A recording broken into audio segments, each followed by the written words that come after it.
Olá, gente maravilhosa, paz e graça, pois sejam multiplicados da parte do nosso Deus. Gente, eu tenho uma palavra do coração de Deus para os nossos corações.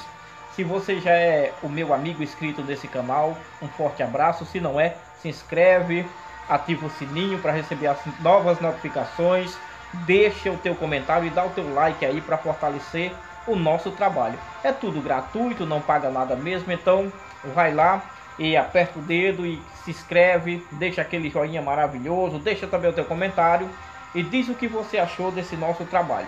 Gente, eu quero estar falando aqui de um tema muito interessante em segundo livro que Samuel escreveu, no capítulo 9, que fala de Mefibosete, aquele filho, neto de Saul, filho de Jonatas, que a história nos conta que ficou aleijado de ambos os pés. Mas nós vamos muito além disso. Nós vamos descobrir aqui coisas maravilhosas da parte do nosso Deus, que Deus tem para nos mostrar nessa noite dentro da sua palavra. Primeiro, nós vamos ler alguns versículos para não ficar apenas nos meus argumentos. Diz a palavra de Deus no primeiro versículo do capítulo 9 de 2 Samuel, no livro segundo escrito por Samuel. No segundo livro escrito por Samuel, disse Davi, ainda alguém que ficasse da casa de Saul, para que ele faça bem por amor de Jonatas. Aí o verso de número 4 vai dizer: e disse-lhe o rei, onde está? E disse Ziba ao rei, eis que está em casa de Maqui, filho de Amiel, em Ló-debar. Muito bem, meus amigos, como ocorreu e como se originou-se a história de Mefibosete? Diz a palavra de Deus que seu avô foi rei em Israel. E na verdade o primeiro monarca da história de Israel.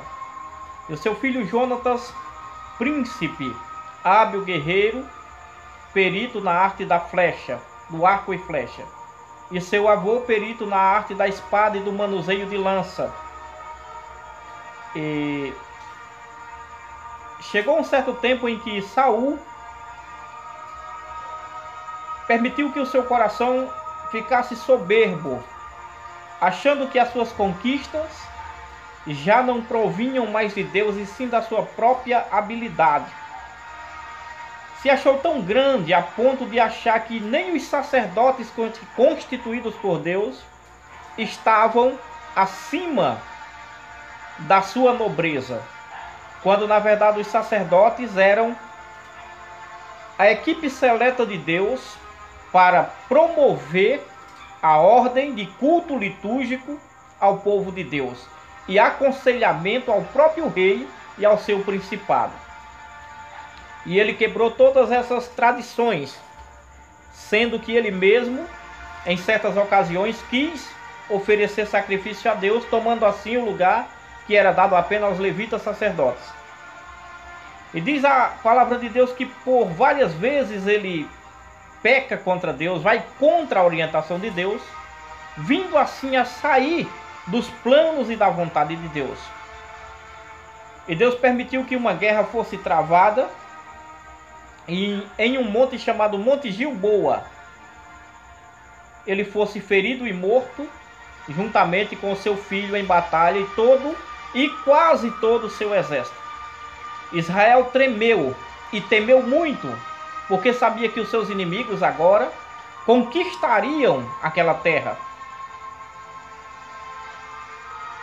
E Mefibosete ainda era uma criança, e quando chegou a notícia na casa do rei que o monarca e os seus filhos e muito mais da metade do seu exército era morto, muitos homens fugiram para as montanhas. E uma ama que cuidava, hoje nos nossos dias, uma babá que cuidava de Mefibosete ainda criança, temendo pela vida do príncipe, ainda criança, intentando salvá-lo da perseguição e da própria morte dos inimigos algozes que viriam, em sequência para eliminar qualquer ramificação do rei, ela correu e naquela carreira desenfreada, no intento de salvar o menino, ela cai. E uma carruagem de guerra, na verdade uma biga que era mais veloz, passa por cima das pernas deles, conta a história e quebra as duas pernas daquele menino. Ela apanha o menino de volta e leva ele mesmo ferido e machucado para um lugar chamado Lodebar.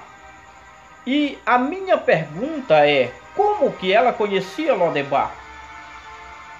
Será se só de ouvir falar? Mas só de ouvir falar não daria tempo ela correr com aquela criança, porque Lodebar não era perto. É muito mais provável e viável crer que aquela mulher tinha um conhecimento de Lodebar, algum parente, ou ela já pertenceu àquele povo, ela conhecia muito bem e foi se refugiar lá juntamente com o príncipe. Muito bem, meus amigos, o tempo passou e todos esqueceram de Mefibosete. E dentro dessa palavra, se alguém vai ficar comigo e ainda está, eu quero dizer uma coisa para você muito importante nessa noite. Todos podem esquecer de você, mas Deus nunca jamais esquecerá de você. Você pode estar ferido e machucado, refugiado e escondido, mas Deus vai encontrar você. Na verdade, Deus já o encontrou.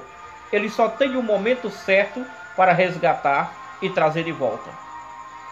É por isso que eu vou tematizar essa palavra no retorno ou o resgate do príncipe esquecido. Amém? Muito melhor colocar assim, o resgate do príncipe esquecido.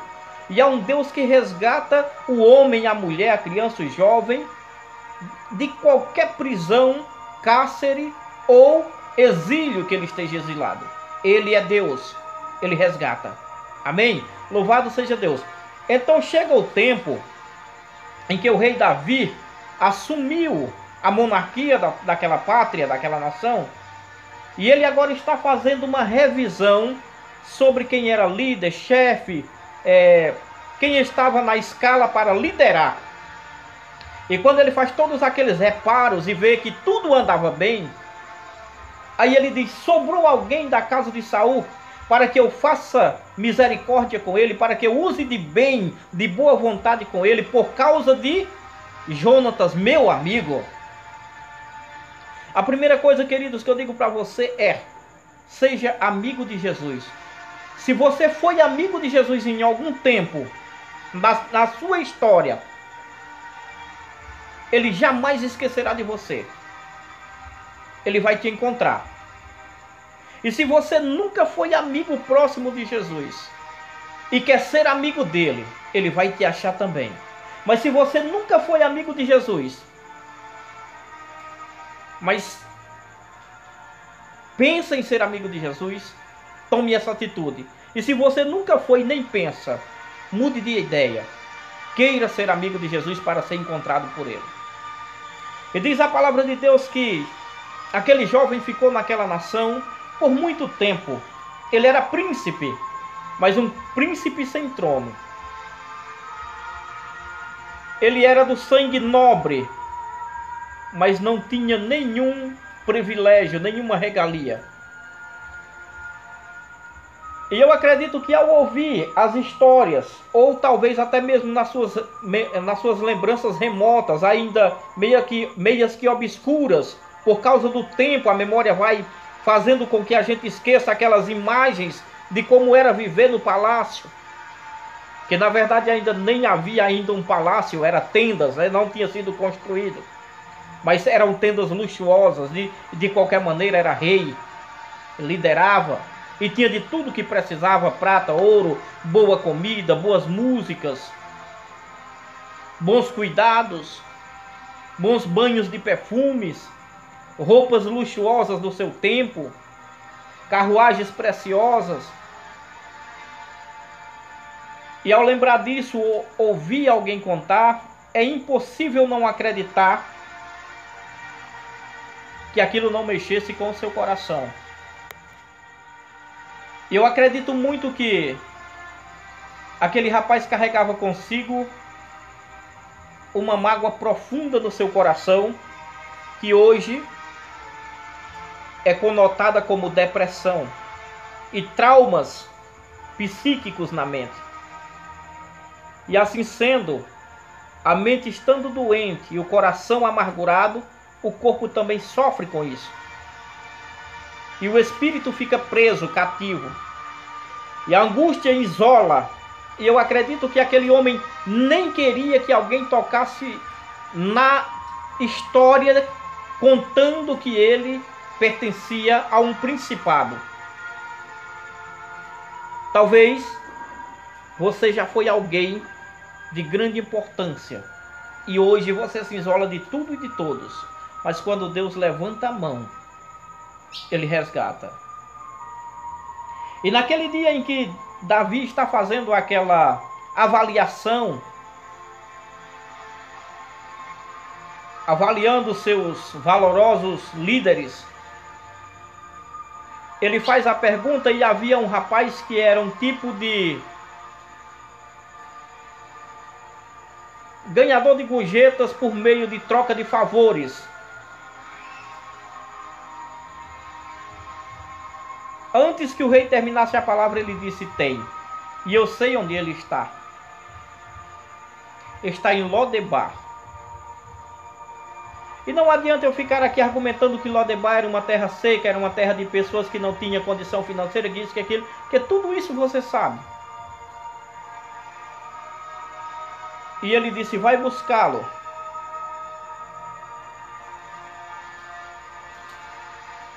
E foram buscar. E a palavra de Deus diz que encontraram ele naquela terra longínqua, aquela terra árida e seca, como é de praxe de toda a região da Palestina, mas ali ainda era muito mais, a situação era mais deprimente. E disseram: o rei mandou chamar. E mandaram a carruagem. E ele temeu muito, porque ele imaginou que, por ser o último da linhagem da casa real, pertencente ao seu avô Saul, ele também seria eliminado para que não ficasse nenhuma ramificação na história.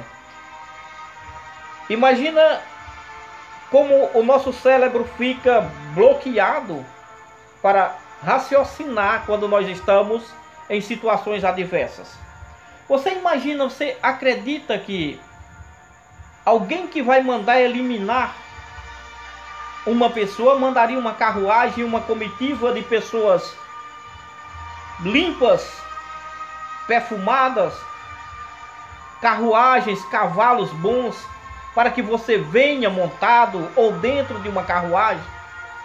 Não, ele mandaria apenas alguns cavalos com soldados e amarraria o prisioneiro e traria para assim o executar. Não mandaria uma carruagem para que ele viesse na posição de príncipe.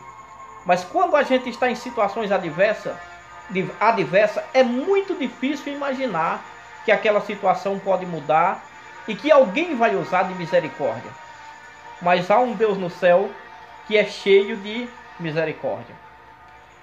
Então o príncipe esquecido e exilado naquele lugar agora passa a ser resgatado para dentro do seu lugar, que era de direito, que era a casa do rei, porque ele pertencia à casa do rei. Amém? Então, se você já pertenceu à casa do rei, esteja certo de que o nosso Deus também buscará você para sentar mais uma vez no lugar em que Deus preparou para você. Eu espero que essa palavra ela fale ao seu coração. Em breve eu estarei trazendo mais uma palavra do coração de Deus para o seu coração, em nome de Jesus. Por que não para os nossos corações, em nome de Jesus? Um forte abraço, fiquem todos com Deus e até o próximo encontro em nome de nosso Senhor e Salvador Jesus Cristo, que é bom e vive e reina para todo